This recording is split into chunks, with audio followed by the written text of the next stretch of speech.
গত সানডে চলে গেলাম বারোভূতের মেলা, যেটা বসে কিনা বাঘাযতীন শ্রী কলোনির কাছে। গিয়ে প্রথমে ঠাকুর দেখে নিলাম।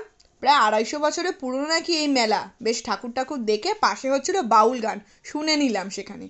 এবার মেন মেলায় ঢোকার পালা। বাপরে কি ভিড় হয়েছে! একবার ধাক্কাকে এদিক যাচ্ছি, একবার ওদিক যাচ্ছি। তার মধ্যে এদিক ওদিক দেখাশোনা শুরু করলাম। নানা রকম বাচ্চার খেলনা থেকে শুরু করে ঘর সাজানোর জিনিস, কাঠের জিনিস, বাসন কি নেই।